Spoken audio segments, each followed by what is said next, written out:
মরিচ ভর্তা রান্নাটা ওদেশীয়, কিন্তু খেতে অসাধারণ হয়।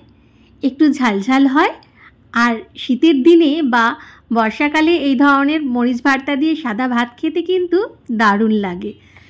এইরকম 1 চামচ মরিচ ভর্তা হয়ে গেলে কিন্তু 1 থালা ভাত নিমেষেই খেয়ে ফেলা যায়। যদিও ভর্তা জাতীয় কোনো জিনিস শিলপাটাতে করলেই বেশি ভালো হয়, কিন্তু আজকাল আমাদের বাড়িতে শিলনোড়া প্রায় উঠেই গেছে, তাই মিক্সিং জারেই কিন্তু করে ফেলা যায়। মিক্সিং জারে নিয়ে নিচ্ছি আমি এখানে একটা বড় সাইজের পেঁয়াজ, একটু কুচি করে নিয়েছি। সাথে নিয়ে নেব আদা আর রসুন। রসুনটা বেশি নিয়েছি, আদা খুবই সামান্য নিয়েছি, 1/2 ইঞ্চি আদা মানে ছোট 2টো টুকরো নিয়েছি। রসুন কিন্তু প্রায় 20-25টা নিয়েছি। রসুনের গন্ধটাই কিন্তু এই মরিচ ভর্তাতে খুব ভালো লাগে।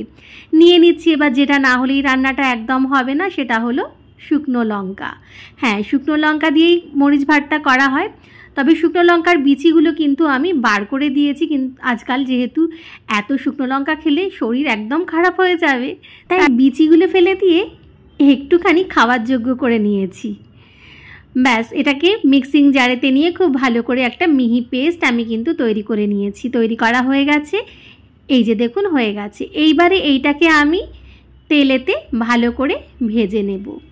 ভাজাটা কিন্তু খুব ধৈর্য ধরে করতে হবে, হাই ফ্লেমে কিন্তু একদমই করা যাবে না, মিডিয়াম ফ্লেমে রান্নাটা করতে হবে। বেশ কিছুটা সর্ষের তেল দিয়েছি, কেননা সর্ষের তেল কিন্তু এতে লাগবেই, না হলে কিন্তু এর স্বাদটাই পাওয়া যাবে না। এইবারে যেটা পেস্ট করেছিলাম সেটা সর্ষের তেলে মিডিয়াম ফ্লেমে খুব ভালো করে আমি কষতে থাকবো, যতক্ষণ না তেল ছেড়ে বেরিয়ে আসে ততক্ষণ ধরে। মিক্সিং জারে যতটুকু লেগেছিল ততটুকুর সাথে সামান্য একটু জল দিয়ে জলটাও দিয়ে দিলাম এতে সামান্য নুন, আর দিলাম সামান্য পরিমাণে কাশ্মীরি লঙ্কার গুঁড়ো, যাতে রঙটা ভালো হয়। ব্যাস, আর কিছু নয়। এবারে নাড়তে থাকতে হবে মিডিয়াম ফ্লেমে, মিডিয়াম টু হাই ফ্লেমে।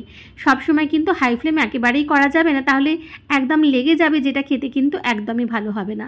এরকম মিডিয়াম টু হাই ফ্লেমে যখন ভাজা হবে তখন কিন্তু এর স্বাদটা খুব ভালো হবে। একটু ধৈর্য ধরে পুরোটা করতে হবে, অনেকক্ষণ ধরে নাড়তে থাকতে থাকতে যখন বেশ তেল ছেড়ে ছেড়ে বেরিয়ে আসবে তখন বুঝবেন রান্নাটা একদম কিন্তু হয়ে গেছে। এখনও কিন্তু সেই পর্যায়ে পৌঁছয়নি, আমাকে আরেকটু কিন্তু ভাজতে হবে। আস্তে আস্তে কিন্তু রঙটা ধরতে শুরু করেছে, আর কড়াইয়ের গা থেকে তেল ছাড়তেও কিন্তু শুরু করেছে। আরও 10-15 মিনিট নাড়াচাড়ার পর কিন্তু এই পর্যায়ে পৌঁছেছিল।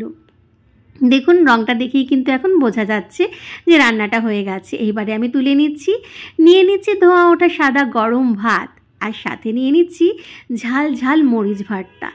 হ্যাঁ, আজকে যেহেতু ঠান্ডাটা একটু বেশিই পড়েছে, তাই বানিয়েই ফেললাম এই মরিচ ভর্তাটা। খেতে এক কথায় অসাধারণ হয়, কিন্তু যারা ঝাল খুব একটা খান না তারা খেতে পারবেন না।